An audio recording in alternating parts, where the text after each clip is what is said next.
Hello dear students, हमने DPP session start किया है और आज हम लोग डीपीपी 3.3 स्टार्ट करेंगे और इसमें हम लोग यूनिट्स, डायमेंशंस एंड मेजरमेंट्स के क्वेश्चन सॉल्व करेंगे। तो चलिए हमारे क्वेश्चन सॉल्व करना स्टार्ट करते हैं। तो चलिए देखते हैं। इसमें सबसे पहला हमारा क्वेश्चन हमें दिया गया है कि a gas bubble formed from N explosion under water oscillates with a time period t which is proportional to p to the power a, d to the power b, e to the power c, where p is the pressure, d is the density of water, e is the total energy of explosion।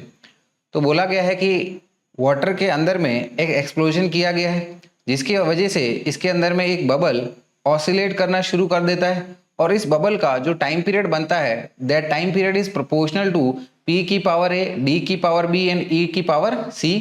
और p यहाँ पर हमारा pressure है, d यहाँ पर density of water है और e total energy of explosion है। तो पूछा जा रहा है कि the value of a, b and c are. तो बताना है आपको कि a, b और c की वैल्यूज क्या क्या है। तो चलिए डियर स्टूडेंट्स, इसको हम लोग हमारे डायमेंशनल एनालिसिस से सॉल्व करते हैं। तो यानी कि हमें यहाँ पर बोला गया है कि हमारे पास में जो टाइम पीरियड है it is basically proportional to p to the power a, d to the power b and e to the power c।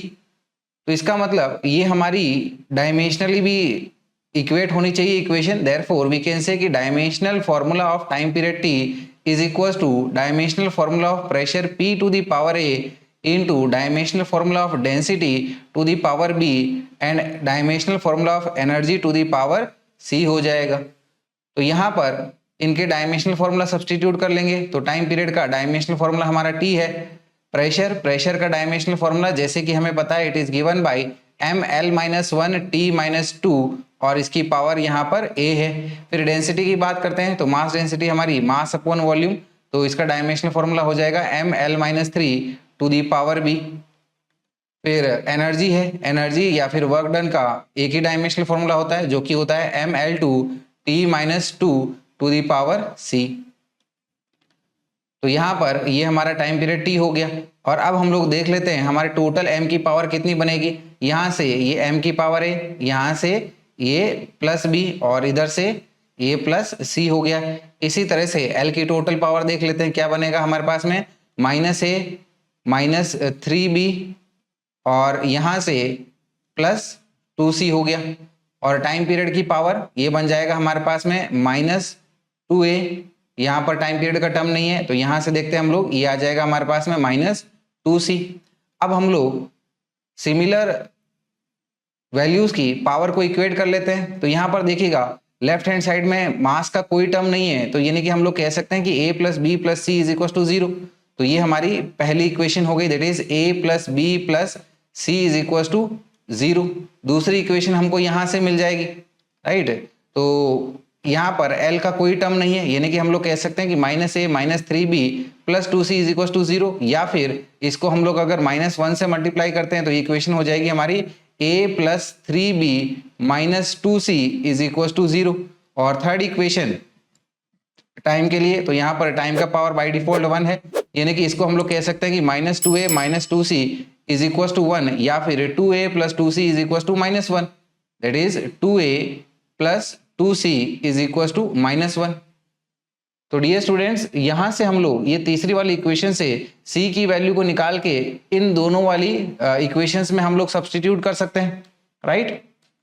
तो चलिए सबसे पहले हम लोग यहाँ से c की value in terms of a निकाल लेते हैं। तो ये क्या आ जाएगा हमारे पास में, this is your c = -1 - 2a divided by 2 बन गया, राइट। और अब हम लोग इसी की वैल्यू यहाँ पर c की यहाँ पर और यहाँ पर सब्सटीट्यूट कर लेंगे। तो पहले हम लोग c की वैल्यू इसमें सब्सटीट्यूट कर लेंगे that is a + b, right. Plus में, राइट, हमारे पास c की वैल्यू आई है -1 - 2a/2। तो इसको यहाँ पर सब्सटीट्यूट करते हैं, फिर यहाँ पर भी साइमल्टेनियसली सब्सटीट्यूट करेंगे यानी कि ये हो जाएगा हमारे पास में a + b plus of -1 - 2a divided by 2 = 0। फिर दूसरी इक्वेशन में सब्सटीट्यूट करते हैं, इसमें क्या आ जाएगा हमारे पास में a + 3b - 2c है। तो ये बन गया हमारे पास में a + 3b - 2 into -1 - 2a divided with 2 = 0 हो गया। यहाँ पर ये 2 से 2 को कैंसिल आउट करिएगा, फिर ये इक्वेशन को सॉल्व करते हैं। तो यहाँ पर इसका एलसीएम ले लेंगे, एलसीएम हमारा 2 बन जाएगा और फिर ये डिनोमिनेटर में 2 आके इसको 0 के साथ इधर मल्टीप्लाई कर दो, यानी कि ये इक्वेशन हमारी बन जाएगी 2a plus 2b minus 1 minus 2a is equal to 0। और ये दूसरी वाली इक्वेशन ये क्या बन जाएगी हमारे पास में, this is your a plus 3b minus अंदर में मल्टीप्लाई करते हैं तो ये आ जाएगा +1 plus of 2a is equal to 0। तो ये देखिएगा यहाँ पर ये +2a और ये -2a एक दूसरे को सब्ट्रैक्ट कर देंगे और यहाँ से अब हमारे पास b की वैल्यू आ जाएगी, -1 को इधर भेजिएगा +1 हो जाएगा और b इज इक्वल टू 1/2 आ जाएगा। देयरफॉर यहाँ से हमको b की वैल्यू मिल गई है, दैट इज 1/2। सो ये हमारी b की वैल्यू हमको मिल गई है, that is b is equal to 1/2 और हाफ। इसी b की वैल्यू को हम लोग यहाँ पर सब्स्टिट्यूट कर सकते हैं, तो a + 2a यानी कि ये तो हमारा 3a हो गया, therefore we can say it is 3a plus 3b। तो b की वैल्यू हमारी 1/2 हम लोग यहाँ पर सब्स्टिट्यूट कर लेते हैं, इज इक्वल टू ये -1 आ जाएगा, इसको हमने इधर भेजा है। तो देखिएगा यहाँ से अब हम लोग a की वैल्यू को कैलकुलेट कर सकते हैं, तो क्या आ जाएगा हमारे पास में, ये 3a इज इक्वल टू -1 और इसको हम लोग इधर भेजते हैं तो ये -3/2 आ जाएगा, राइट। इसको एलसीएम लेके सॉल्व करेंगे तो ये आ जाएगा -5/2। Therefore from here we can say a is equal to -5/6। तो ये a की वैल्यू भी हमारे पास में आ गई है इस प्रकार से। तो a और b दोनों की वैल्यू आ चुकी है, तो अब हम लोग c की वैल्यू को कैलकुलेट कर सकते हैं इस इक्वेशन से। a की वैल्यू को पुट कर लीजिएगा which is -5/6। Therefore we can say this c will become -1 minus of 2 into -5/6 इस तरीके से डिवाइडेड बाई 2 कर देंगे तो ये आ जाएगा हमारे पास में -1, राइट। दिस इज योर, ये माइनस माइनस प्लस हो गया और यहाँ से ये 2 और ये 6 कट के यहाँ पर 3 आ गया, यानी कि आ गया हमारे पास में +5/3। Therefore it will become +5/3 divided with 2 बन गया, ठीक है। तो ये देखिएगा यहाँ से अब हमारे पास में c की वैल्यू आ जाएगी, न्यूमरेटर क्या बन जाएगा हमारे पास में, राइट। तो एलसीएम लेंगे तो -3 + 5 यानी कि +2/3 ये हमारा न्यूमरेटर आ गया, डिनोमिनेटर में 2 है ही, तो यहाँ पर ये हमारा 2 से 2 चला जाएगा, यानी कि c की वैल्यू हमारे पास आ जाएगी 1/3। तो यहाँ से ये हमने c की वैल्यू को भी ऑब्टेन कर लिया है, राइट। तो अब हम लोग हमारे ऑप्शंस को देख के हमारा आंसर बता सकते हैं। तो देखिएगा हमारे पास में a की वैल्यू a की वैल्यू -5/6, b की वैल्यू 1/2 और c की वैल्यू 1/3 ऑप्शन से मैच करते हैं, तो ये हमें हमारे ऑप्शन डी में देखने को मिल रहा है, right. Therefore we can say our correct answer is D which is a is equal to -5/6, b is equal to 1/2 and c is equal to 1/3 इस तरीके से। तो आई होप ये चीज आपको अच्छे से समझ में आ गई होगी। तो चलते हैं आगे बढ़ते हैं हम लोग अगले सवाल पे। तो देखिएगा अगला सवाल दिया है हमें कि screw gauge has least count of 0.01 millimetre and there are 50 divisions in its circular scale. एक स्क्रू गॉज है जिसकी लिस्ट काउंट या फिर छोटे से छोटी रीडिंग हमारी 0.01 मिलीमीटर की है और बोला गया है इसकी सर्कुलर स्केल में हमारे पास में 50 डिविजन्स है, ठीक है, बढ़िया है। आगे क्या बोला जा रहा है कि the pitch of the screw gauge is, तो स्क्रू गॉज का पिच कितना होगा ये हमसे पूछा जा रहा है। तो बच्चा पिच क्या होता है, पिच होता है कि जब हमारे पास में हमारी सर्कुलर स्केल जब पूरा एक रोटेशन लेती है तो स्क्रू आगे कितना बढ़ता है, एडवांस करता है, और ये उतना ही होता है जितनी हमारे पास में लीनियर स्केल की एक काउंट होती है। और पिच को हम लोग कह सकते हैं कि it is simply equal to least count into number of divisions on circular scale, ठीक है।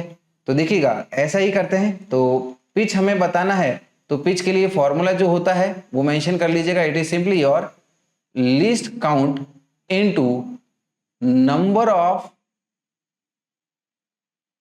Of divisions on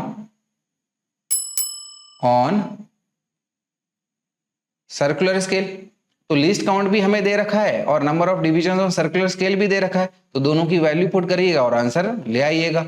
list count है हमारा 0.01 इनटू सर्कुलर स्केल डिवीजन से 50, तो कितना आ गया हमारे पास में 0.5 मिलीमीटर। तो देखिएगा ये हमें ऑप्शन बी में देखने को मिल रहा है, तो सही आंसर हो गया हमारा option B which is 0.5 millimetre. चलिएगा क्वेश्चन थर्ड पे आ जाते हैं। क्वेश्चन थर्ड देखिएगा दिया गया है कि taking into account of the significant figures what is the value of 9.99 metre minus 0.0099 metre. Significant figures को ध्यान में रखते हुए बताइएगा इनका सब्ट्रैक्शन हमें कितना मिलेगा। ठीक है, अच्छी बात है।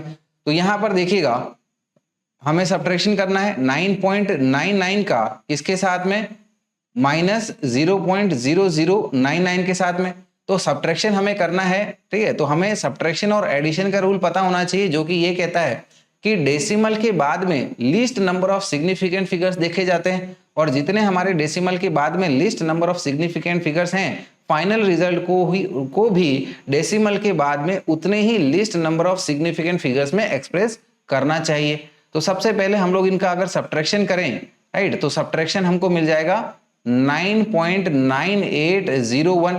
तो ऑब्वियसली डेसिमल के बाद हमको इसको दो सिग्निफिकेंट फिगर्स तक एक्सप्रेस करना है, यानी कि 98 तक, जीरो को ओमिट करना है। तो ये हमारा राउंड ऑफ के बाद में सिंपली हमको 9.98 मीटर ऐसे आंसर मिल जाएगा, जो कि हमको हमारे ऑप्शन ए में देखने को मिल रहा है। ठीक है, तो एकदम आसान सी बात थी ये। चलते हैं फिर अगले सवाल पे। क्या दिया गया है कि डायमेंशंस ऑफ स्ट्रेस आर, कि स्ट्रेस का डायमेंशनल फॉर्मूला क्या होता है ये बताइए जरा। तो स्ट्रेस का अगर हमें डायमेंशनल फॉर्मूला बताना है तो स्ट्रेस का फॉर्मूला भी हमें पता होना चाहिए, जो कि क्या होता है, फोर्स अपॉन में एरिया। फोर्स अपॉन में एरिया। तो डायमेंशनली फोर्स का डायमेंशनल फॉर्मूला होता है MLT-2 और एरिया का डायमेंशनल फॉर्मूला होता है ये L स्क्वायर। तो after solving it we can say it will be equals to ML-1T-2। ठीक है, सिंपली हमारा प्रेशर के जैसा। तो आंसर हो गया हमारे पास में option C which is ML-1T-2 इस प्रकार से। चलिए पांचवें सवाल पे आते हैं हम लोग। पांचवा सवाल क्या कह रहा है कि the angle of 1 minute, that is 1 minute of arc in radian is nearly equal to. तो 1 मिनट हमारा इन टर्म्स ऑफ रेडियंस कितना बनता है ये आपको बताना है। तो देखिएगा पहले तो हम लोग 1 मिनट को डिग्री में कन्वर्ट कर लेते हैं, क्योंकि हमें डिग्री और रेडियंस का आपस में कन्वर्जन पता है। तो क्या करिएगा, 1 मिनट को सबसे पहले हम लोग डिग्री में एक्सप्रेस कर लेते हैं। तो हमें पता है 1 डिग्री में 60 मिनट्स होते हैं, देयरफॉर 1 मिनट में हमारे पास में 1/60 डिग्रीज हो जाएंगे। और 1 degree in terms of radian ये होता है हमारे पास में π/180। सो इसको मल्टीप्लाई कर लेते हैं हम लोग पाई अपॉन में 180 के साथ में, तो ये हमारा रेडियंस में आ जाएगा। पाई को हम लोग 22/7 से बता सकते हैं। तो देखिएगा ये बन जाएगा फिर हमारा 22 अपॉन में नीचे में ये 60 इंटू 180 इंटू 22/7 वाला, ये रेडियंस में आ जाएगा। तो इसको जब हम लोग सॉल्व करेंगे तो इसका आंसर हमको मिलेगा 2.91 इंटू 10⁻⁴ रेडियंस। और ये हमें हमारे ऑप्शन ए में बिल्कुल देखने को मिल रहा है। तो सही आंसर हो गया हमारा option A which is 2.91 into 10⁻⁴ radians. ठीक है, कोई दिक्कत नहीं हुई है। चलिएगा फिर अगला सवाल देखते हैं। फिर हम लोग अगला सवाल देखिएगा दिया गया है which is question number 6 as time intervals measured by a clock gives the following readings. Right, एक क्लॉक का टाइम इंटरवल मेजर करने पे हमको इसकी फॉलोइंग रीडिंग्स या फिर ये जो रीडिंग्स दी गई है वैसे मिल रही है। क्या क्या रीडिंग्स है, 1.25 second, 1.24 second, 1.27 seconds, 1.21 second and 1.28 second. तो ये हमको इसकी 5 रीडिंग्स बता दी गई है। तो पूछा गया है आगे कि what is the percentage relative error of the observations. तो इन ऑब्जर्वेशंस की परसेंटेज रिलेटिव एरर कितनी बनेगी ये आपको बताना है। तो अगर हमें परसेंटेज रिलेटिव एरर बताना है तो percentage relative error is calculated by relative error into 100। और रिलेटिव एरर क्या होता है, मीन एब्सोल्यूट एरर अपॉन में मीन वैल्यू। तो सबसे पहले हमको इसकी मीन वैल्यू को कैलकुलेट करना होगा। तो टाइम पीरियड का जो हमारे पास में मीन वैल्यू है, क्या करेंगे, इन सभी को ही ऐड करके total number of observation which is 5 से डिवाइड कर देंगे। तो सबसे पहले हम लोग इनको ऐड कर लेते हैं, क्या आ जाएगा 1.25 plus 1.24 plus 1.27 plus 1.21 plus 1.28 divided with total number of observations. Obviously ये हमारी 5 ऑब्जर्वेशंस है, तो डिवाइडेड बाय 5 कर दिया हमने। इन सबको ऐड करिएगा तो एडिशन हमारे पास मिल जाएगा 6.25 डिवाइडेड विद 5 करेंगे तो इसकी वैल्यू आ जाएगी 1.25। फिर अब हम लोग हमारा मीन एब्सोल्यूट एरर ऑब्टेन कर लेते हैं, दैट इज इसको हम लोग डेल्टा टीएम से लिखते हैं। तो डेल्टा टीएम क्या है, हमारी जो ये मीन वैल्यू है इसी को ही हम लोग ट्रू रीडिंग मान लेते हैं, और हर एक में अब एरर कितनी है, ठीक है ना, इसको इसके साथ सब्ट्रैक्ट करके हम लोग ऑब्टेन कर सकते हैं। और अगर हमें मीन एब्सोल्यूट एरर ऑब्टेन करनी है तो हमें ये सभी का जो डिफरेंस है वो सबका पॉजिटिव में चाहिए होगा, यानी कि इसको हम लोग कह सकते हैं एज पहले ऑब्जर्वेशन का जो डिफरेंस है क्या आ जाएगा 1.25, ठीक है ना, ये हमारी मीन वैल्यू, और ये हमारी पहली रीडिंग क्या है 1.25, इसको हम लोग पॉजिटिव में ले लेंगे। दूसरी रीडिंग का जो डिफरेंस है ट्रू वैल्यू के साथ में क्या आ जाएगा 1.25 माइनस 1.24 पॉजिटिव में ले लेंगे। फिर तीसरी रीडिंग का डिफरेंस क्या है हमारे पास में 1.25 माइनस 1.27। इसी प्रकार से चौथी रीडिंग का जो डिफरेंस है मीन वैल्यू के साथ में क्या आ जाएगा 1.25 माइनस 1.21 प्लस में mean value which is 1.25 minus measured reading कितनी है 1.28।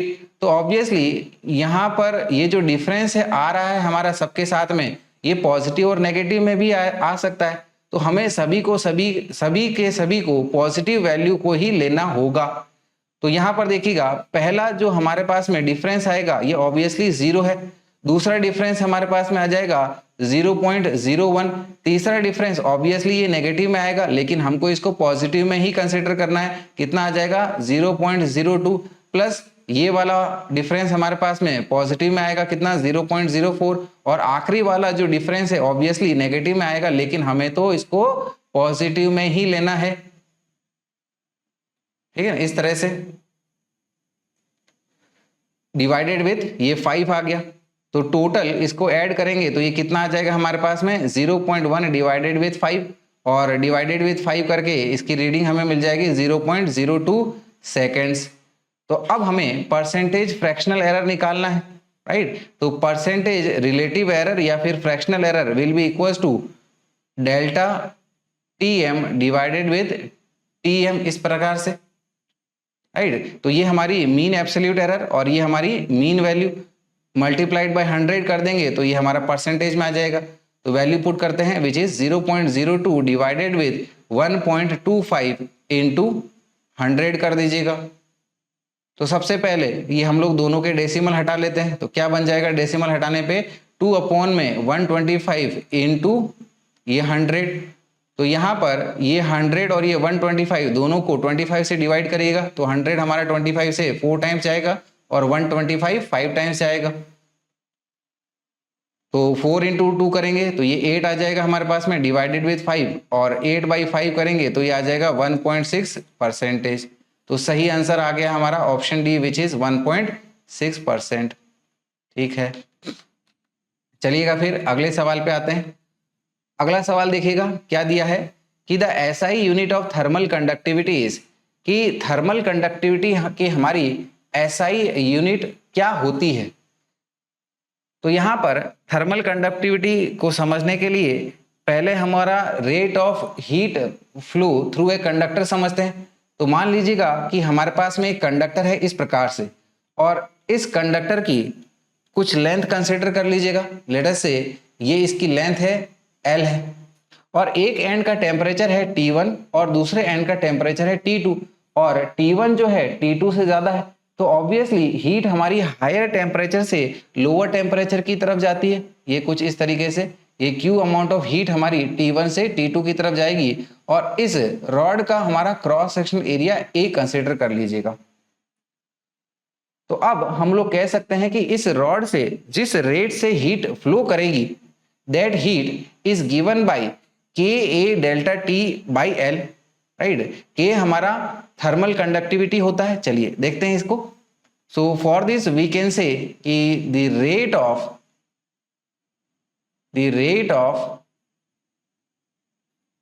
Heat flow through a conductor is, इसको हम लोग H से डिनोट करते हैं।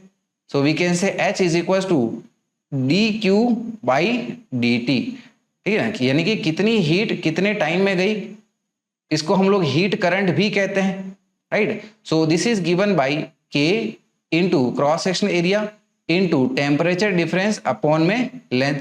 ये के ही हमारा थर्मल कंडक्टिविटी कहलाता है। Therefore we can say this thermal conductivity k is given by, right. तो यहां पर ये डिनोमिनेटर को ऊपर ले लीजिएगा तो क्या आ जाएगा हमारे पास में L इंटू डी क्यू, और ये न्यूमरेटर वाले जो टर्म्स है इधर डिनोमिनेटर में डालिएगा तो क्या आ जाएगा हमारे पास में A into delta T into ये डी टी हो गया।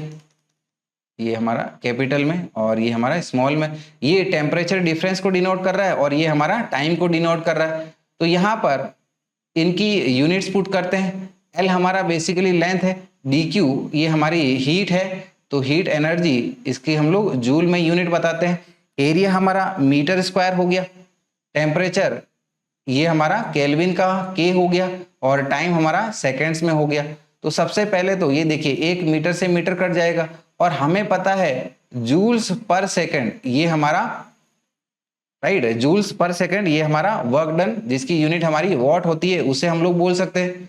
So this will be given by what upon में मीटर केल्विन, या फिर इसको हम लोग लिख सकते हैं ऐसे what per metre per kelvin, right. तो ये हमारा हमको ऑप्शन सी में देखने को मिल रहा है। तो सही आंसर हो गया हमारा option C which is watt per metre per kelvin. इस प्रकार से चलिएगा आगे बढ़ते हैं अगले सवाल पे which is our question number 8। Question number 8 देखिएगा क्या दिया गया है कि in an experiment the percentage of error occurred in the measurement of physical quantities A B C and D are 1%, 2%, 3% and 4% respectively. बोला गया है कि किसी एक्सपेरिमेंट को परफॉर्म करते वक्त फिजिकल क्वांटिटीज ए में 1% का एरर आता है, बी में 2% का एरर आता है, सी में 3% का एरर आता है और डी में 4% का एरर आता है। इस तरह से हमें ये दिया गया है।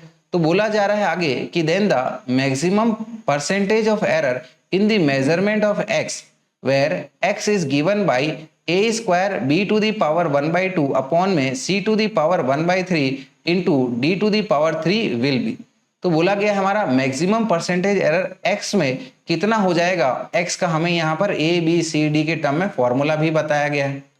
तो परसेंटेज में हम लोग को ये आंसर चाहिए। Therefore we can say percentage fractional error in x, right, that is delta x upon x into 100 is given by a की पावर कितनी है 2 है। Therefore we can say it is 2 times percentage fractional error in a plus b की power 1/2 percentage fractional error in B plus 1/3 percentage fractional error in C plus 3 times percentage fractional error in D, ये multiplied by 100 हो गया।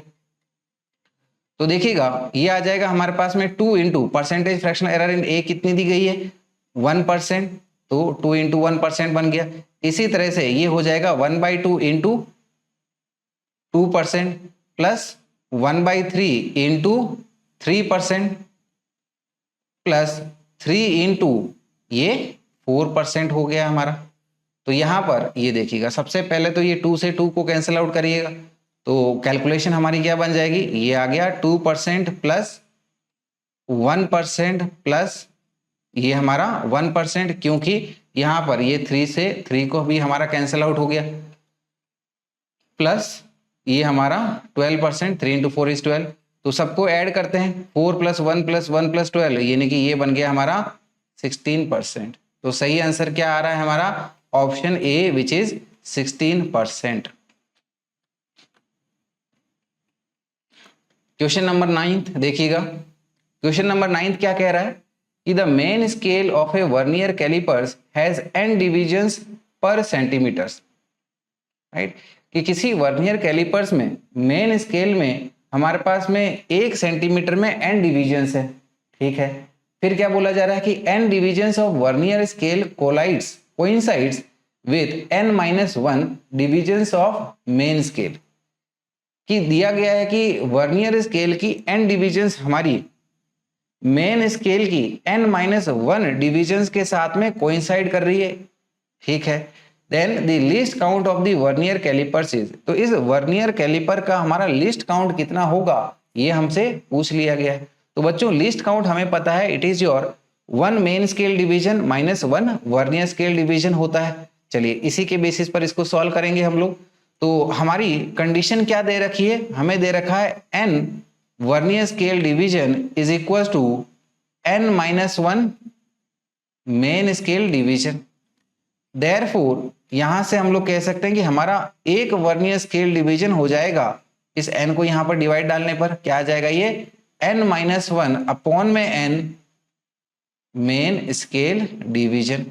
List count हमें निकालना है, तो list count हम लोग क्या कह सकते हैं, it is your 1 main scale division -1 vernier scale division, और it will become 1 main scale division -1 vernier scale division. ये जैसे हमने ऑब्टेन किया था क्या है, n-1 अपॉन में n into main scale division is equal to LCM ले लेते हैं यहाँ पर और MSD को कॉमन ले लेते हैं, तो क्या आ जाएगा ये n-n+1, ये माइनस को अंदर में मल्टीप्लाई कर दिया, divided by n into main scale division. Therefore ये क्या आ रहा है हमारे पास में, it is main scale division divided by n, और ये सिंपली हो जाएगा हमारे पास में 1/n इनटू एक मेन स्केल डिवीजन हमें कितना दिया गया है, हमें दिया गया है कि मेन स्केल डिवीजन में हमारे पास में n डिविजन्स पर सेंटीमीटर है, यानी कि एक मेन स्केल डिवीजन कितना हो गया, 1 अपॉन में n सेंटीमीटर हो गया। देयरफॉर ये आ जाएगा हमारे पास में 1 अपॉन में n स्क्वायर सेंटीमीटर, ये हमारा लिस्ट काउंट बन गया। देयरफॉर सही आंसर हमको ऑप्शन सी में देखने को मिल रहा है। इस प्रकार से चलेंगे फिर अगले सवाल पे। अगला सवाल क्या कह रहा है कि calculate the mean percentage error in 5 observations. कौन सी ऑब्जर्वेशंस है, 80.0, 80.5, 81.0, 81.5 एंड 82। तो हमें कह रहा है कि हमारे पास में ये जो 5 ऑब्जर्वेशंस दी गई है, राइट, इनका मीन परसेंटेज एरर कितना है, ठीक है ना। मीन परसेंटेज एरर यानी कि फ्रैक्शन एरर, राइट, या फिर रिलेटिव एरर का परसेंटेज। तो सबसे पहले हम लोग इसकी मीन वैल्यू कैलकुलेट कर लेते हैं। मीन वैल्यू कैसे कैलकुलेट करेंगे, सभी को ऐड करके डिवाइड में कर दीजिएगा नंबर ऑफ ऑब्जर्वेशन से, तो ये आ जाएगा। इसका मीन वैल्यू को हम लोग AM से डिनोट कर लेंगे, तो ये हमारा पहला ऑब्जर्वेशन प्लस हमारा दूसरा ऑब्जर्वेशन प्लस हमारा तीसरा ऑब्जर्वेशन प्लस हमारा ये चौथा ऑब्जर्वेशन प्लस हमारा पांचवा observation divided by total number of observation कितने हैं, 5 हैं। तो यहाँ पर A1, A2, A3, A4, A5 obviously ये हमें वैल्यूज इनकी दे रखी है। तो A1 हमारा है 80.0, फिर इसी तरह से ये हमारा 80.5 plus 81.0 plus 81.5 plus 82.0 divided with total number of observations which is 5 is equal to, सबको ऐड कर लेंगे न्यूमरेटर वाले टर्म्स को, तो ये बन जाएगा हमारा 405.0 डिवाइडेड विथ 5, यानी कि यहाँ पर ये फाइनल वैल्यू हमारे पास बन जाएगी 81.0। इस प्रकार से अब हम लोग हमारी मीन एब्सोल्यूट एरर को कैलकुलेट कर लेते हैं। तो मीन एब्सोल्यूट एरर क्या हो जाएगा, ये हमारी अब ट्रू वैल्यू कंसिडर कर लेंगे और हर एक ऑब्जर्वेशन के साथ में इसका डिफरेंस कितना आ रहा है उन सबको पॉजिटिव में लेके, राइट, ऐड कर लेंगे divided with the total number of observation करने पर ये हमारे पास में mean absolute error delta AM आ जाएगा। तो क्या हो जाएगा ये हमारे पास में 81.0 माइनस पहला observation that is 80.0 plus mean value which is 81.0 minus दूसरा observation which is 80.5 plus mean value which is 81.0 minus तीसरा वाला ऑब्जर्वेशन जो कि हमारा है 81.0।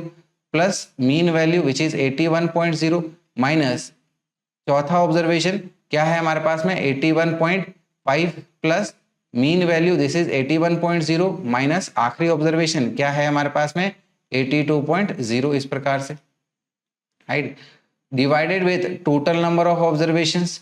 तो टोटल नंबर ऑफ ऑब्जर्वेशन हमारे 5 है तो 5 से डिवाइड कर लेंगे। तो यहाँ पर ये देखिएगा सभी का हमको ये डिफरेंस कर लेना है, लेकिन सभी की वैल्यूज हमको अल्टीमेटली वापस पॉजिटिव करना है।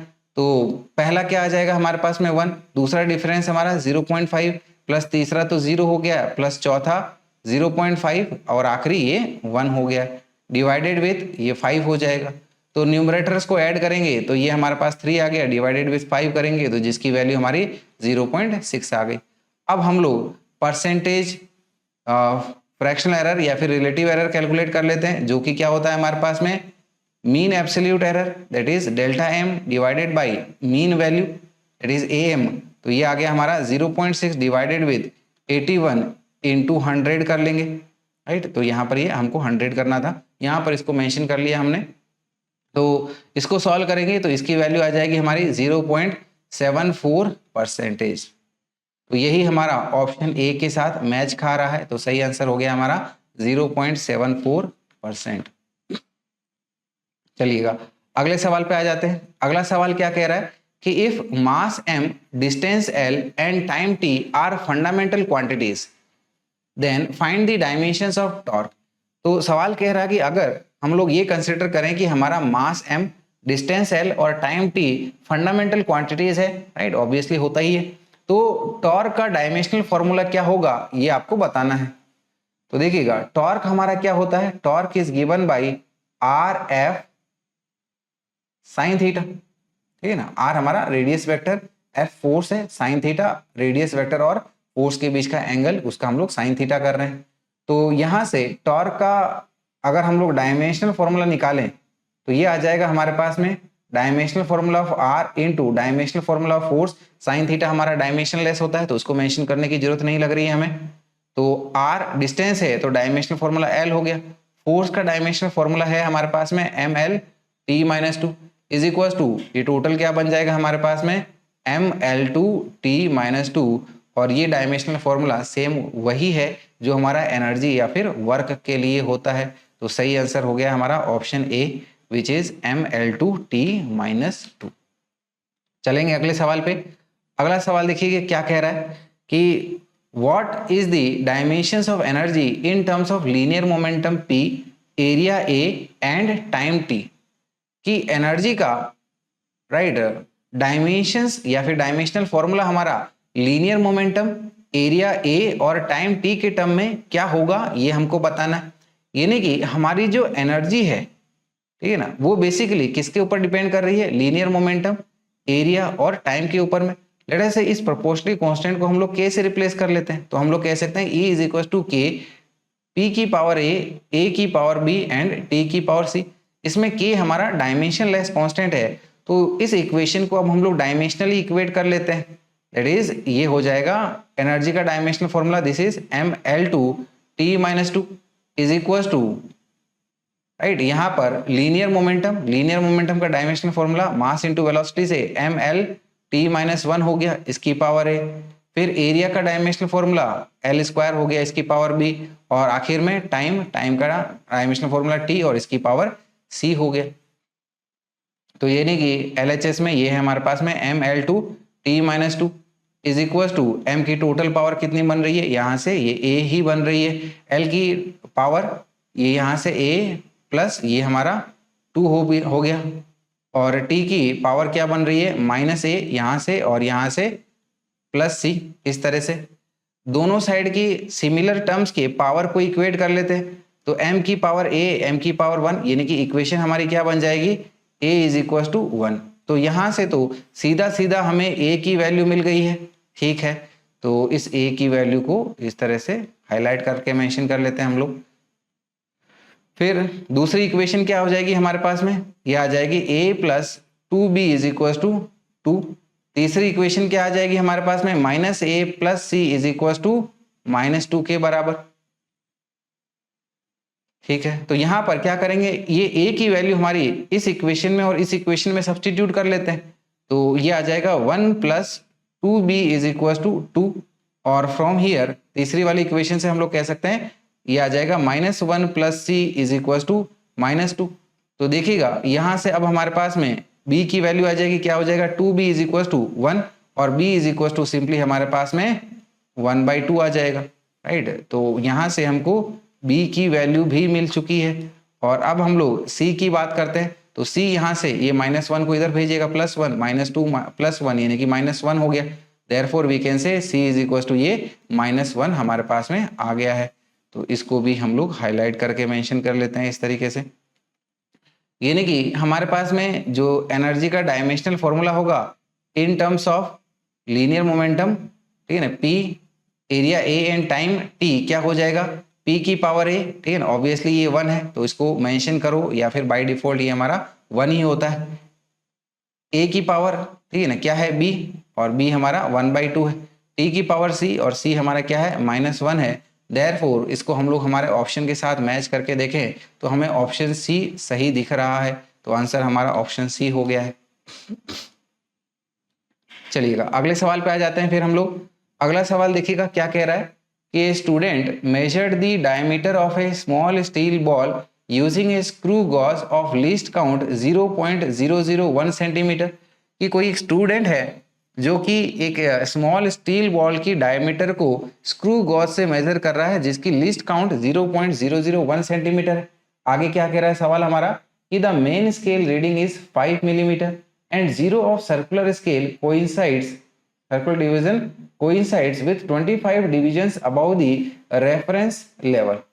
हमारी इस मेजरमेंट के दौरान पर मेन स्केल की रीडिंग 5 मिलीमीटर मिलती है और बोला गया है कि सर्कुलर स्केल की 25वीं जो डिवीजन है वो रेफरेंस लेवल के साथ कोइंसाइड कर रही है। ठीक है, आगे क्या बोला जा रहा है कि if screw gauge has zero error of -0.004 centimetre then the correct diameter of the ball is. अगर स्क्रू गॉज में हमारे पास में -0.004 सेंटीमीटर की जीरो एरर है तो बताइएगा कि बॉल की जो डायमीटर की है उसकी करेक्ट रीडिंग क्या होगी। तो हमें करेक्ट रीडिंग बताना है, तो करेक्ट रीडिंग देखिएगा, करेक्ट रीडिंग को हम लोग कैसे बता सकते हैं। करेक्ट रीडिंग एक तो जो हमारे पास में मेजर करने पे रीडिंग आ रही है उसको जीरो एरर के साथ सब्ट्रैक्ट कर देंगे तो हमारी करेक्ट रीडिंग आ जाएगी।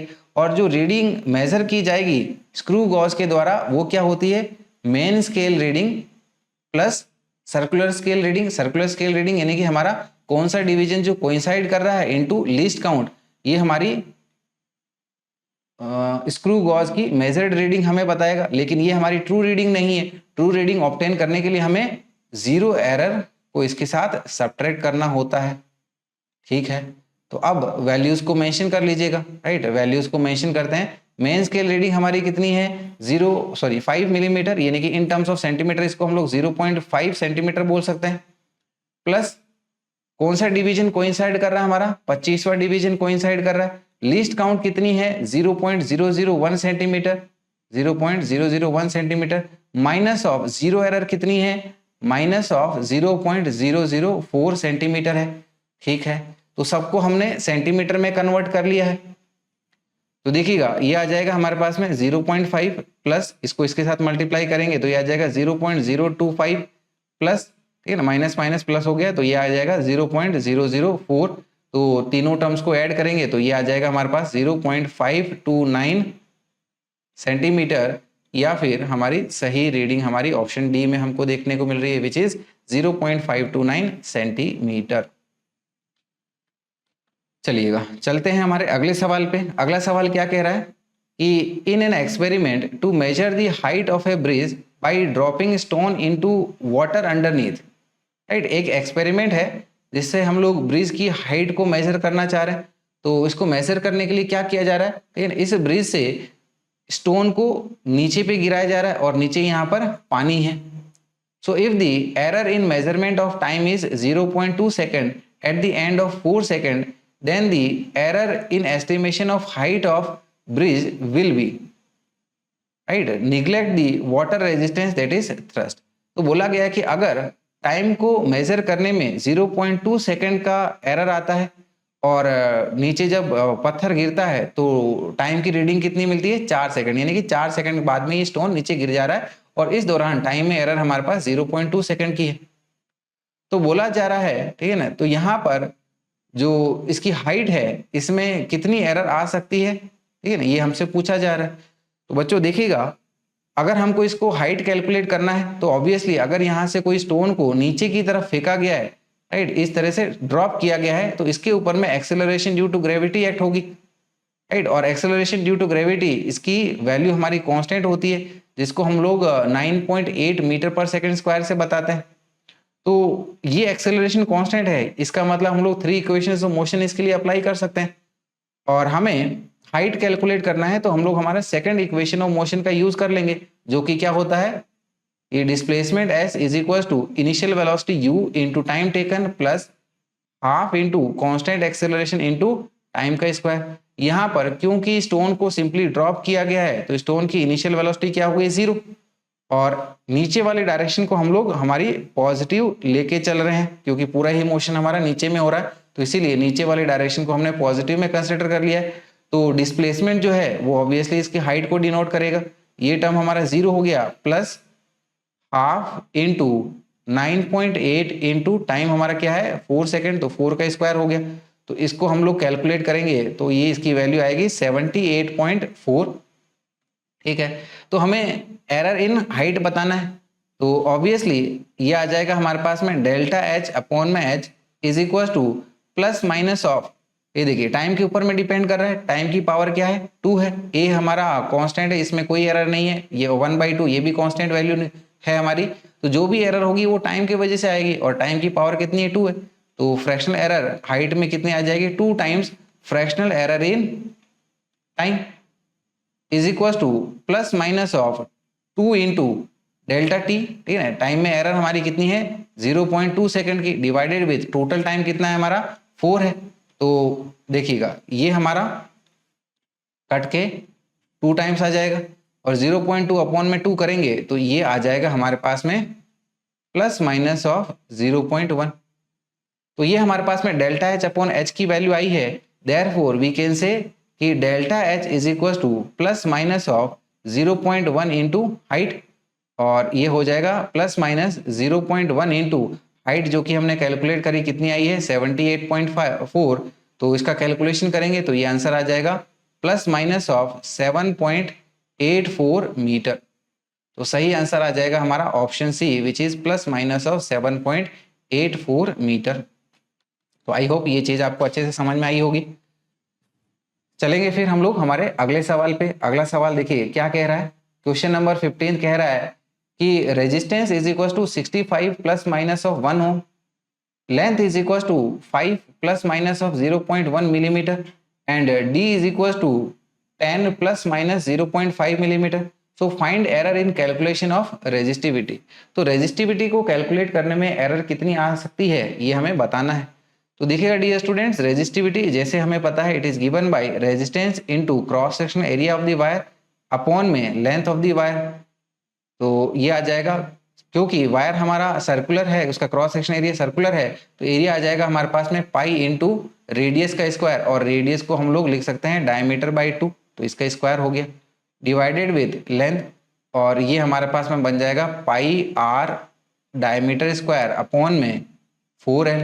तो एरर हमारी रेजिस्टेंस में है, डायमीटर में है और लेंथ में, देयरफॉर वी कैन से कि percentage fractional error in resistivity is given by percentage fractional error in resistance plus 2 times percentage fractional error in diameter plus percentage fractional error in length, ये इस प्रकार से।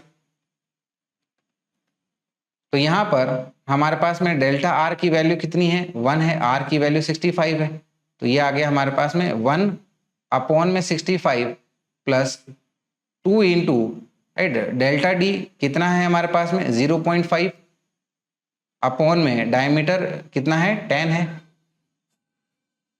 Plus delta L कितना है 0.1, तो this is 0.1 divided by L हमारा 5 है, into 100 कर लेंगे, परसेंटेज में कैलकुलेट करना है इसलिए, ठीक है।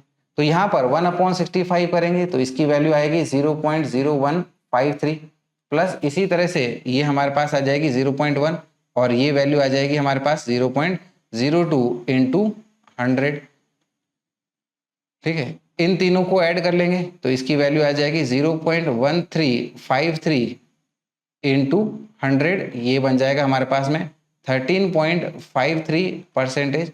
ऑप्शन को देखते हुए हम लोग कह सकते हैं कि इसकी वैल्यू हमारी अप्रोक्सीमेटली 13% है। तो सही आंसर हो गया हमारा ऑप्शन बी विच इज 13%। चलते हैं फिर अगले सवाल पे। अगला सवाल देखिएगा क्या दिया गया है कि डायमेंशंस ऑफ फोर्स आर, एकदम आसान सी बात है कि फोर्स का डायमेंशनल फॉर्मूला क्या है या फिर उसके डायमेंशंस क्या है। तो फोर्स क्या होता है हमारा, फोर्स होता है mass into acceleration, mass into acceleration. Mass का डायमेंशनल फॉर्मूला ये कैपिटल एम, एक्सेलरेशन ठीक है L(t-2) होता है, तो ये बन जाएगा हमारे पास में mL(t-2) इस प्रकार से। तो सही आंसर हो गया हमारा option B which is mL(t-2).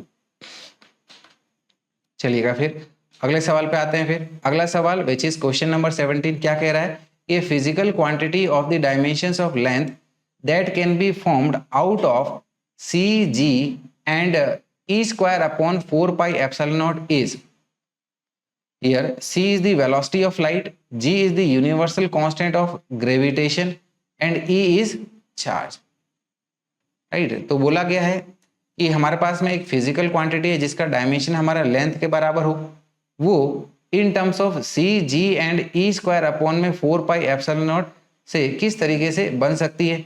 c यहाँ पर वेलोसिटी ऑफ लाइट है, g हमारा यूनिवर्सल कांस्टेंट ऑफ ग्रेविटेशन है और E यहाँ पर चार्ज, ठीक है। तो देखिएगा यहाँ पर सबसे पहले सभी के हम लोग डायमेंशनल फॉर्मूला निकाल लेंगे, इसके किसके, g के निकाल लेंगे, राइट। फिर यहाँ पर c का ये स्पीड ऑफ लाइट है उसका कैलकुलेट कर लेंगे, E²/4πε0 का देख लेंगे। फिर हम लोग यहाँ पर ऑप्शन वाइज चेक कर लेंगे कि इसका डायमेंशनल फॉर्मूला हमारा लेंथ L के बराबर हो रहा है, ठीक है। तो क्या करेंगे, सबसे पहले हमें g का डायमेंशनल फॉर्मूला निकालना है, तो इसके लिए हम लोग न्यूटन्स लॉ ऑफ ग्रेविटेशन का यूज कर लेंगे, राइट। नहीं, सबसे पहले हम लोग ये इसको कैलकुलेट कर लेते हैं। तो यहाँ पर देखिएगा E²/4πε0, इसके लिए हम लोग कूलम्ब्स लॉ यूज कर सकते हैं। कूलम्ब्स लॉ क्या कहता है कि दो चार्जेस के बीच में एक अट्रैक्टिव या फिर रिपल्सिव फोर्स लगता है and that is given bye, अगर हमारे पास में चार्जेस सिमिलर हो, ठीक है, तो and that is given by 1/4πε0, charge का स्क्वायर अपॉन में रेडियस का स्क्वायर हो जाएगा। तो यहां से हम लोग ये E²/4πε0 का डायमेंशनल फॉर्मूला निकाल सकते हैं। तो देखिएगा सबसे पहले ये E²/4πε0 का यहाँ से डायमेंशनल फॉर्मूला निकाल लेते हैं। तो ये क्या आ जाएगा हमारे पास में, ये F(r²) बन जाएगा। सो दिस इज F(r²) हो गया। फोर्स का डायमेंशनल फॉर्मूला mL(t-2) होता है, r² लेंथ है तो ये L² हो गया। तो इसीलिए हमारे पास में E²/4πε0 का डायमेंशनल फॉर्मूला क्या बन जाएगा, mL(3t-2) इस प्रकार से। फिर अब हम लोग g का डायमेंशनल फॉर्मूला निकाल लेते हैं। तो g का डायमेंशनल फॉर्मूला के लिए हम लोग न्यूटन्स लॉ ऑफ ग्रेविटेशन का यूज कर लेंगे। वो क्या कहता है कि अगर हमारे पास में दो मासेस है तो उनके बीच में ग्रेविटेशनल फोर्स लगेगा and that is given bye g into m1 into m2। Simplicity के लिए हम लोग ये m ही रख लेते हैं, तो ये m² हो जाएगा अपॉन में r²। So from here we can say कि g is equal to F(r²) upon में m²।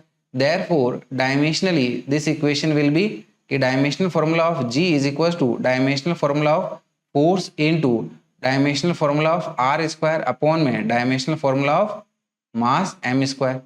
फोर्स का डायमेंशनल फॉर्मूला है हमारे पास में mL(t-2), r² हो जाएगा L² और नीचे में m² है, तो ये आ जाएगा हमारे पास में कैपिटल M² इसका डायमेंशनल फॉर्मूला। तो ये नहीं कि ये अल्टीमेटली हमारे पास बन जाएगा m-1 L(3t-2) इस प्रकार से। और फिर c की बात कर लेंगे, c हमारा स्पीड ऑफ लाइट है, तो ऑब्वियसली इसका डायमेंशनल फॉर्मूला स्पीड के बराबर जो कि है L(t-1), इस तरीके से। तो अब हम लोग हमारे ऑप्शन को लेते हुए चेक कर लेते हैं कि किसका डायमेंशनल फॉर्मूला L के बराबर हो रहा है। ठीक है, तो पहले ऑप्शन से स्टार्ट करते हैं जो कि क्या है 1/c² into ji into E² upon 4πε0 to the power 1/2। चलिए इसी से शुरुआत करते हैं। सो वी कैन से कि चेकिंग ऑप्शंस, पहला ऑप्शन क्या है हमारे पास में, it is dimensional formula of 1/c² into ji into E² upon में 4πε0 टू द पावर 1/2। तो देखिएगा c हमारा स्पीड ऑफ लाइट है, दैट इज इसका डायमेंशनल फॉर्मूला आया था हमारे पास में L(t-1), तो इसको स्क्वायर कर रहे हैं तो ये आ जाएगा L2(t-2) इस प्रकार से। फिर यहाँ पर g का डायमेंशनल फॉर्मूला क्या आया हुआ है हमारे पास में, इट इज m-1 L3t-2, हाँ इसी को यहाँ पर मेंशन कर लेंगे तो ये आ जाएगा हमारे पास में m-1 L3t-2। फिर E² अपॉन 4πε0 का डायमेंशनल फॉर्मूला क्या है हमारे पास में mL3t-2, तो इसको यहाँ पर मेंशन कर लीजिएगा mL3t-2 और इन दोनों की भी पावर क्या है 1/2 इस प्रकार से। ठीक है, तो यहाँ पर सबसे पहले ये वाले टर्म्स को सॉल्व कर लेते हैं जिनकी पावर हमारी 1/2 है। तो m क्या आ जाएगा m-1, ये m+1, सिंपली m 0 हो गया। फिर l की बात करते हैं, L3 है, ये L3 है, ये L6 हो गया। फिर t की बात करते हैं, t-2 यानी कि ये आ गया हमारा -4 और इसकी भी पावर ये हमारी 1/2 है, डिवाइडेड विथ L2t-2। तो यहाँ पर पावर हमारी 1/2 है, तो ये देखिए इनके साथ में इसको मल्टीप्लाई कर दीजिएगा पावर को, तो ये क्या बन जाएगा L3 और ये t-2 डिवाइडेड में L2t-2। तो t-2 से t-2 गया, L3 अपॉन में L2 करेंगे तो ये हमारे पास में सिंपली L आ जाएगा, डायमेंशनल फॉर्मूला ऑफ लेंथ, और यही तो हमें चाहिए था, यानी कि हमारा सही आंसर जो है वो ऑप्शन ए मिल गया। इसी तरह से ठीक है, अब सिमिलर ही है, इसको कैलकुलेट करना आसान होगा। तो बच्चों आप एक बार इन सभी ऑप्शंस को ट्राई करिएगा, डेफिनेटली उनका डायमेंशनल फॉर्मूला हमारा लेंथ के बराबर नहीं होगा, तो आप उनको ऑप्शन के चेक कर सकते हैं। और इतना सॉल्व करके हम लोग हमारे अगले वाले क्वेश्चन की तरफ बढ़ जाते हैं, that is question number 18। Question number 18 देखते हैं क्या कह रहा है कि Planck's constant h, speed of light in vacuum c and Newton's gravitational constant g are 3 fundamental constants. तो मान लीजिएगा कि हमारा Planck's constant h, speed of light vacuum c और न्यूटन्स ग्रेविटेशन कांस्टेंट h ये हमारे 3 फंडामेंटल कांस्टेंट्स है, ऐसा मान लेते हैं। So which of the following combination of these has the dimensions of length. तो नीचे जो हमारे पास में ठीक है ना कॉम्बिनेशंस दिए हैं, इनका किसका डायमेंशनल फॉर्मूला हमारा लेंथ के बराबर है, ये हमको कैलकुलेट करना है। चलिए करते हैं इसको। तो यहाँ पर देखिएगा हम लोग कह सकते हैं कि length will be proportional to Planck's constant, ठीक है ना, इसकी पावर a ले लीजिएगा, इनटू स्पीड ऑफ लाइट की power b into universal gravitation constant g की पावर c कंसिडर कर लीजिएगा। तो इस ये इक्वेशन हमारी डायमेंशनली बैलेंस कर लेते हैं। It is dimensional formula of length l is equals to Planck's constant का डायमेंशनल फॉर्मूला की पावर a इंटू c की पावर b और g का डायमेंशनल फॉर्मूला की पावर c हो गया। अब हम लोग एक एक के डायमेंशनल फॉर्मूला निकाल लेते हैं। सबसे पहले हमारे पास प्लैंक्स कांस्टेंट को कैसे निकालेंगे, एनर्जी इन ए फोटोन से। It is energy in a photon given by h into nu, where h is Planck's constant. So from here we can say Planck's constant h is equal to energy upon में frequency nu, और dimensional formula of Planck's constant h will be given by dimensional formula of energy which is mL2t-2 divided with frequency का dimensional formula which is t-1। तो ये बन जाएगा हमारे पास में mL2t-1 इस तरीके से। फिर g का डायमेंशनल फॉर्मूला निकाल लेते हैं। तो g हम लोग न्यूटन्स लॉ ऑफ ग्रेविटेशन से यूज कर सकते हैं।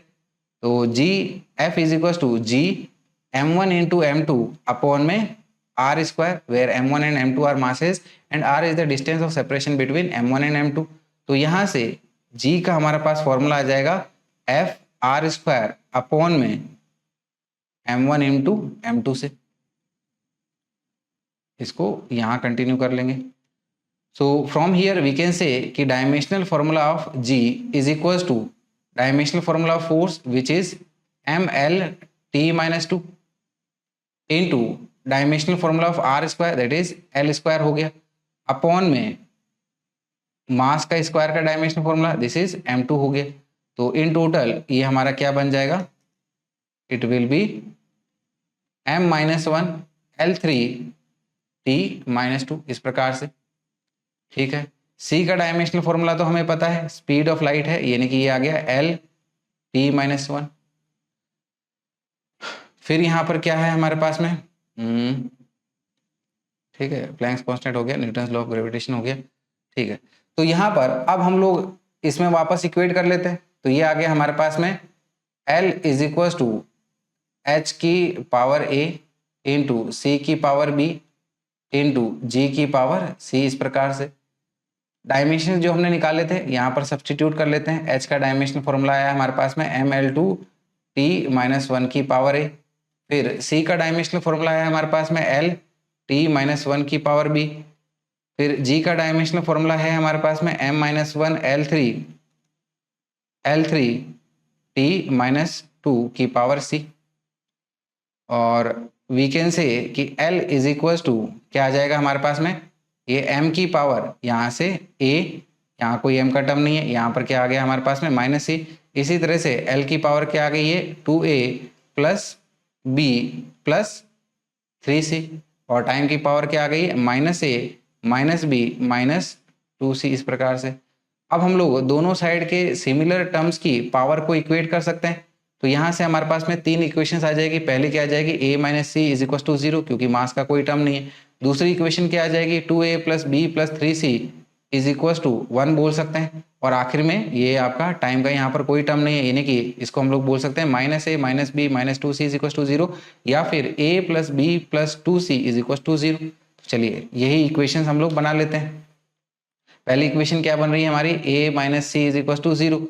दूसरी इक्वेशन क्या बन रही है हमारी, 2a plus B plus 3c is equal to 1, that is 2a plus B plus 3c is equal to 1।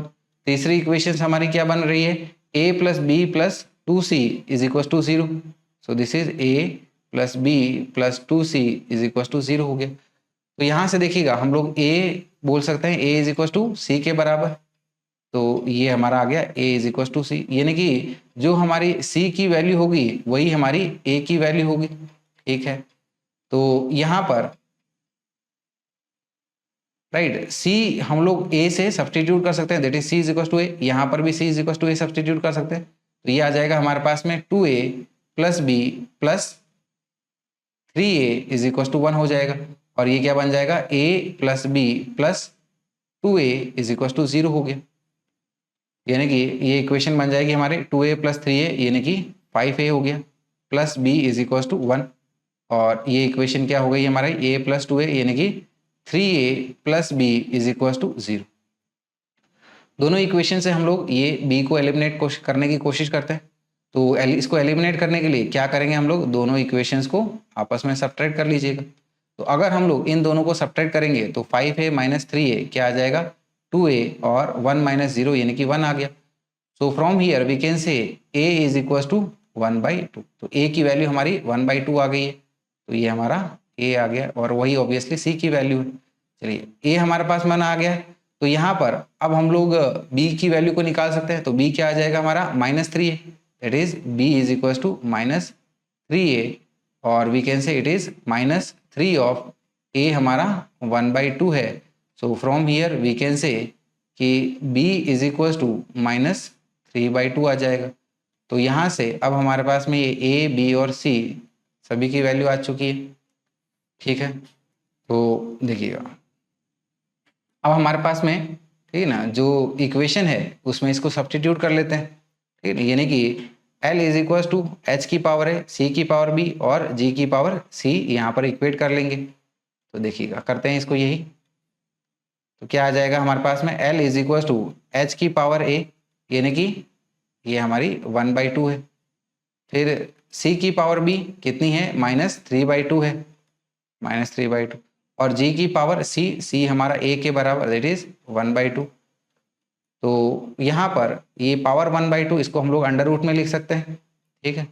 तो यानी कि ये दो टर्म्स हमारे इस तरह से अंडर रूट में आ जाएंगे, और c की पावर -3/2 नीचे में लिख लेते हैं, तो क्या आ जाएगा, c की पावर +3/2, ये इस तरीके से, राइट। तो यहाँ पर हमारे पास में ये कैलकुलेट हो गया है कि इसकी जो डायमेंशनल फॉर्मूला है वो हमारा L के बराबर है।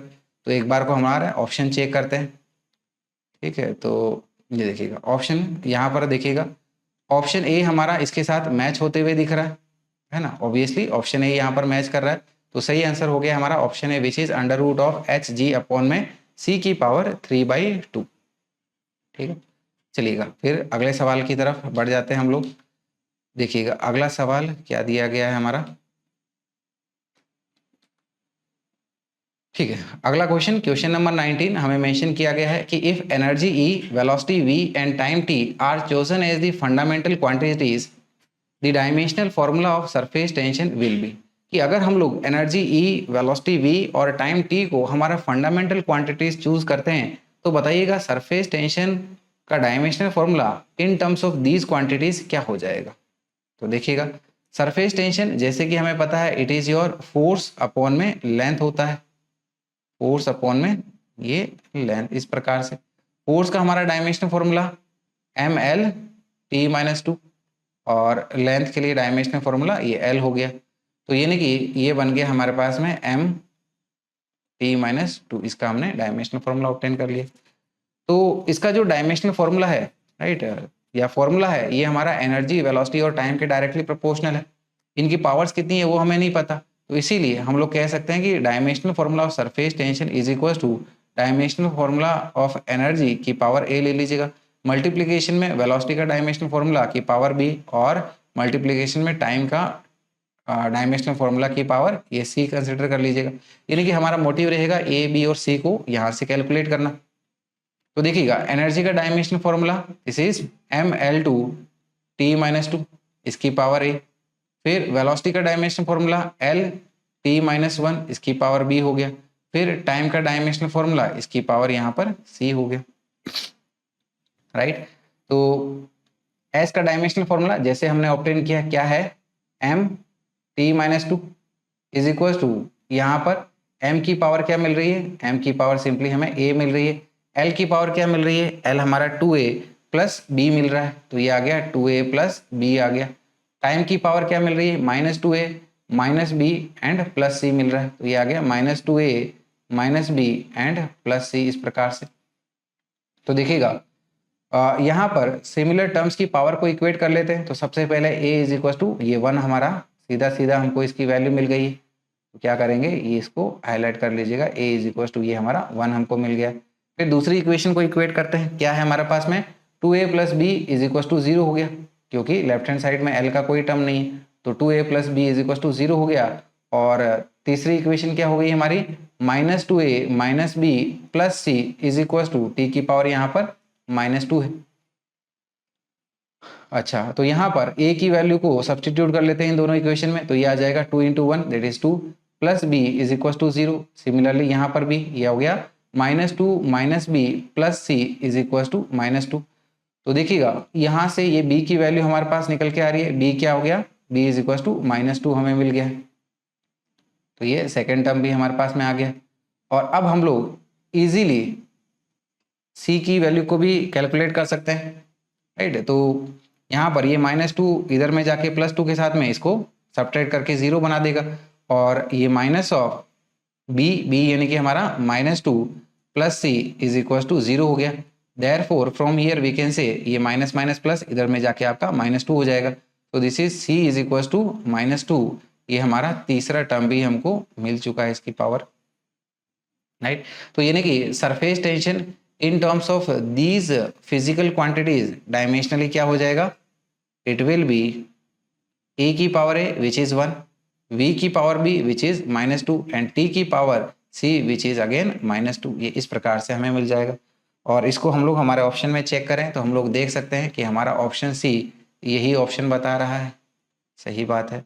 चलिए अब बढ़ते हैं हमारे अगले सवाल की तरफ। अगला सवाल दैट इज क्वेश्चन नंबर 20। तो देखिएगा सवाल क्या कह रहा है कि इन terms of basic units of mass m, length l, time t and charge q, the dimensions of magnetic permeability of vacuum mu naught will be. तो बेसिक यूनिट्स यानी कि मास, लेंथ, टाइम और चार्ज के टर्म में हमारा magnetic permeability in vacuum mu naught क्या होगा, ये हमसे पूछा जा रहा है। मैग्नेटिक परमिएबिलिटी की बात हो रही है, तो देखिएगा इसको हम लोग कहाँ से निकालेंगे, कैसे फॉर्मूला यूज करेंगे। इसके लिए हम लोग एक फॉर्मूला यूज करते हैं कि अगर हमारे पास में दो पैरेलल करंट कैरिंग वायर्स है, ठीक है ना, तो उनके बीच में एक फोर्स पर यूनिट लेंथ लगता है and that force per unit length is given by mu naught I1 I2 upon में 2 पाई आर, राइट। तो इसी से हम लोग ये म्यू नॉट की वैल्यू को कैलकुलेट करेंगे। चलिए देखते हैं इसको। तो यहां पर ये मेंशन कर लीजिएगा कि force per unit length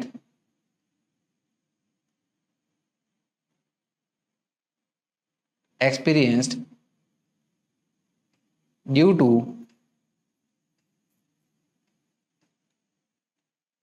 two wires in which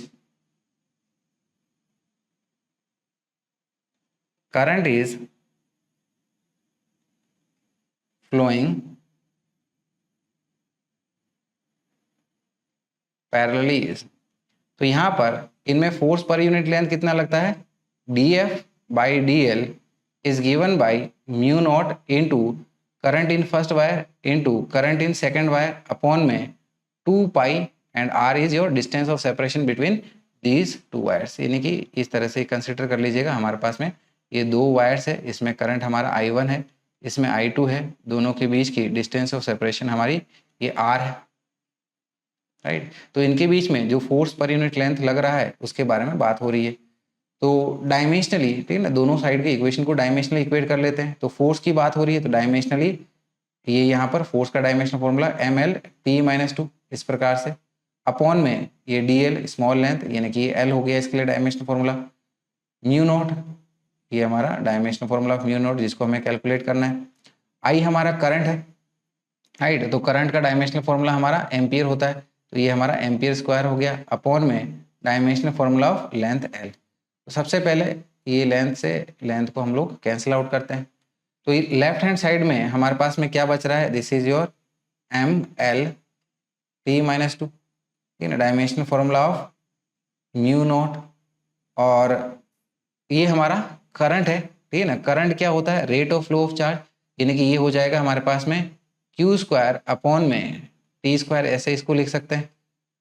so therefore finally we can say कि हमारे पास में जो म्यू नॉट का डायमेंशनल फॉर्मूला होगा, राइट, तो ये ऊपर में जाके ये t-2 इंटू t+2 ये t को हटा देगा और डिवाइडेड में ये q2 आ जाएगा, q2 को न्यूमरेटर में लिखें तो q-2 बन जाएगा, यानी कि ये बन जाएगा हमारे पास में ml/q⁻², इस तरीके से।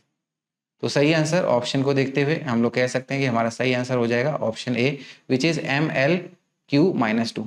तो चलिए डियर स्टूडेंट्स, इस डीपीपी में हमारे ये पहला वीडियो में हमारे क्वेश्चन नंबर 20 तक ही रखेंगे, रिमेनिंग क्वेश्चन हम लोग अगले वीडियो में कवर करेंगे। तो इस वीडियो को लाइक और शेयर करना मत भूलिएगा, चैनल को सब्सक्राइब करिएगा ज़रूर, और अपने दोस्तों के साथ भी इसको स्प्रेड करिएगा, उनको मोटिवेट करिएगा चैनल को सब्सक्राइब करने के लिए। तो चलेंगे, हम लोग मिलेंगे अगली क्लास में अगले वीडियो के साथ में।